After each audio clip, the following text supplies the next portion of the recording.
afraid of losing what I've found. If all the fallen pieces hit the ground, I see it in your eyes, my lover and my bride. Our love's a steady tide.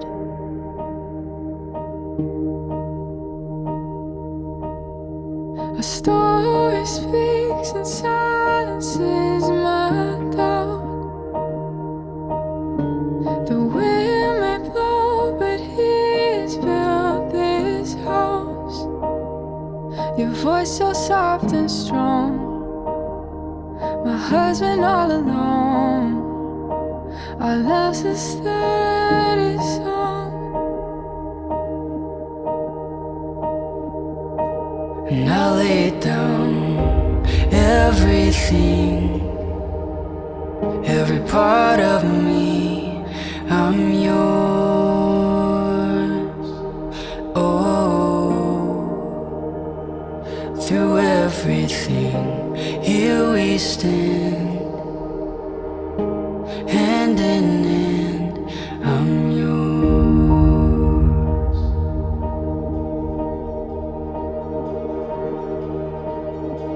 I've waited for a love that outlasts time,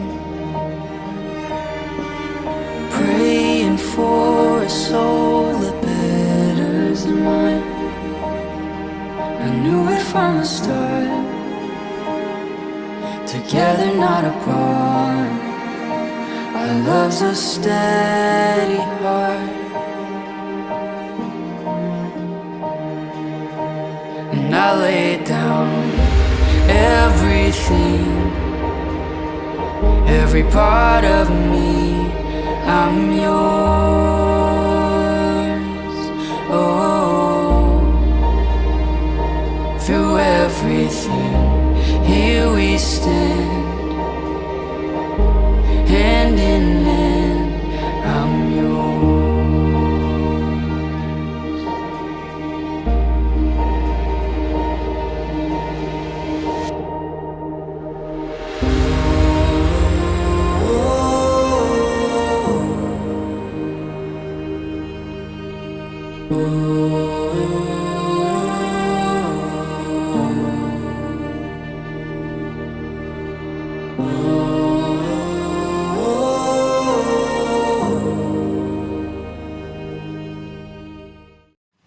Saya ini pernah sakit 1 tahun ini.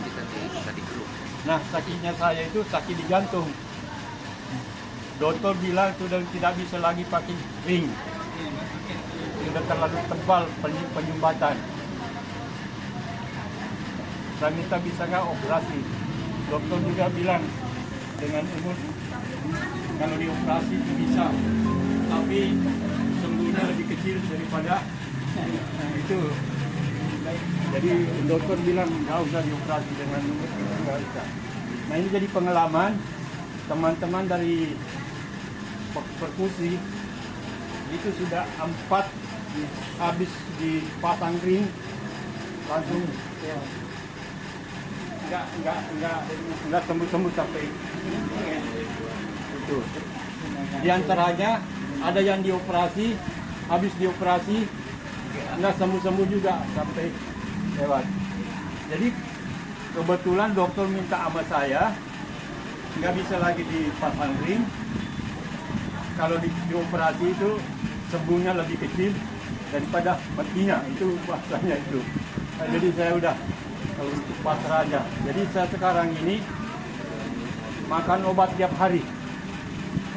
Makan obat tiap hari, dan obat itu ada 6 macam sampai 7 macam. Tiap hari harus makan, nggak boleh telat. Karena setiap bulan itu saya tebus itu obat. Setiap bulan, setiap 30 hari harus menembus obat dan harus dimakan. Nah, sehingga sekarang ini kalau saya bilang, ya mungkin nggak juga tuh ya, kalau saya bilang saya hidup ini dengan obat. Jadi itu mungkin nggak boleh ngomong begitu ya. Karena masih masih ada Tuhan. Kalau saya bilang bisa hidup dengan obat, ya Tuhan masih ada. Nah, sehingga sampai sekarang ini saya masih bertahan. Makanya saya agak mendingan 1 tahun di persis ini 1 tahun. Itu hanya istirahat di rumah, jalan paling dari rumah ke masjid kan, masjid Samudera itu kan dekat itu, kurang lebih 50 meter. Itu aja kadang-kadang sebelum sampai di masjid duduk dulu, habis napas sudah ini jalan lagi. Nah, sehingga ya itu benar-benar saya merasakan yang namanya sakit. Dan saya pernah mungkin saya sombong atau takabur, saya bilang dulu saya ini tidak pernah sakit. Selama kerja di Samudera itu nggak pernah sakit, puluhan tahun nggak pernah sakit. Ternyata ada satu yang saya abaikan, karena saya kan senam di mana-mana di Depok itu, saya grup itu senam sampai 4 grup senam itu. Nah, kalau kita mau senam kan harus tensi dulu, habis senam tensi lagi. Nah, saya itu sudah tahu tensi saya itu tinggi, tapi saya tidak peduli, pokoknya tinggi mah, tetap aja. Kenapa saya nggak merasa sakit kok? Nah, ternyata pengaruh itu tuh, ini diingat ini sama adik-adiknya yang masih muda. Kalau tensi kata orang udah tinggi, usahakan harus diturunin. Jangan sampai kayak saya udah tinggi, tetap nggak mau berusaha turun tensi. Nah, jadi pengaruh tensi saya itu tinggi, darinya ke jantung. Nah, itulah sehingga saya begitu kena sakit, itu sakit itu napas nggak bisa. Ada alat apa sih namanya itu, scan apa namanya itu dimasukin di dalam itu, diperiksa semua, ketahuan yang namanya pembuluh darah itu sudah ada yang saya ikat, ada di HP saya. Nah, itu kelihatan itu yang menyempit, kelihatan itu di pembuluh darah dari jantung kemana-mana itu. Ada yang kayak diikat. Nah itu jadi pengalaman saya ini, jangan sampai ada yang sudah tensi tinggi tetap diabaikan. Harus berusaha bagaimana menurunkan tensi itu. Kenapa saya udah begitu? Saya bilang dulu saya bisa kabur. Kenapa tensi tinggi juga tidak peduli, tetap ada jalan. Kenapa tensi juga begitu tinggi, nggak pernah merasa sakit. Nah begitu